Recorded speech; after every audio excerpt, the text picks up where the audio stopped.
Praise the lord. యేసుకు స్తుతి కీర్తన Christian gospel music ministries తరపున మీకందరికీ శుభాభివందనాలు తెలియజేస్తూ ఉన్నాను. దేవుని వాక్యాన్ని చదువుకొని కొన్ని నిమిషాలు ధ్యానం చేసుకుందాం. ప్రసంగి గ్రంథం 12వ అధ్యాయం 2వ వచనంలో బి భాగంలో, నీ బాల్య దినములందే నీ సృష్టికర్తను స్మరణకు తెచ్చుకునుము. మరొకసారి, నీ బాల్య దినములందే నీ సృష్టికర్తను స్మరణకు తెచ్చుకునుము.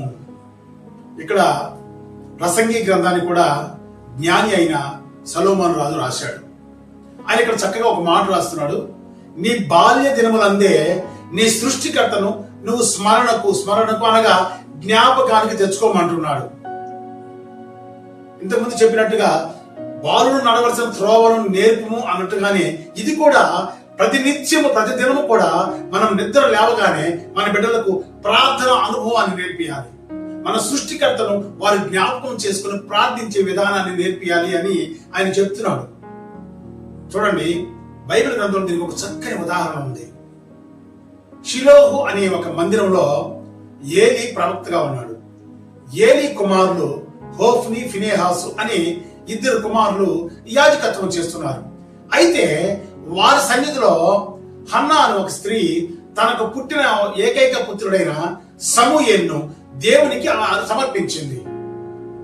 మరి అక్కడ హోఫ్ని, ఫినెహాసు ఎంత భయంకరంగా జీవిస్తున్నా, ఎంత దుర్మార్గమైన క్రియలు చేస్తున్నా, వారి మధ్యలో ఉన్నా కూడా మరి సమూయేలు ఎలా ప్రవర్తించాడంటే దైవ భక్తి కలిగి దేవుని యందు నిత్యము ఆయన ఆరాధిస్తూ ఆ మందిరంలో ఆయన పరిచర్య చేస్తూ ఎంతగానో దేవునితో కూడా నడిచిన అనుభవాన్ని మరి సమూయేలు పొందాడు.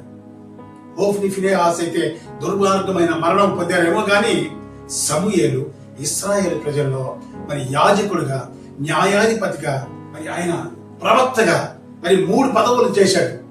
అదేవిధంగా 40 సంవత్సరాలు ఇశ్రాయేలు ప్రజలకు న్యాయాధిపతిగా ఉన్నాడు.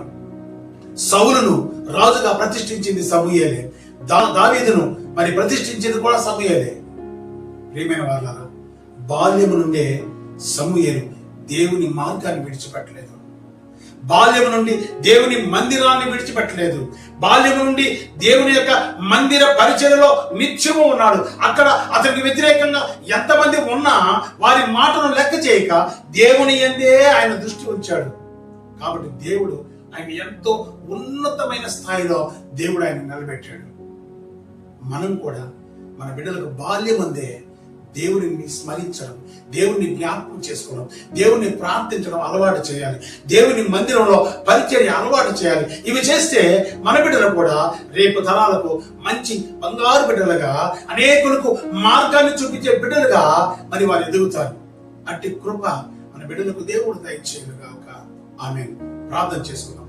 తండ్రి, నీకు వందనాలు. చెప్పబడిన వాక్యాన్ని మీరు దీవించండి.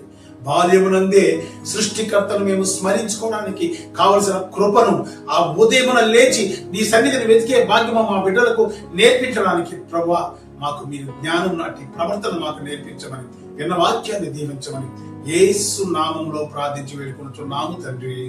ఆమేన్.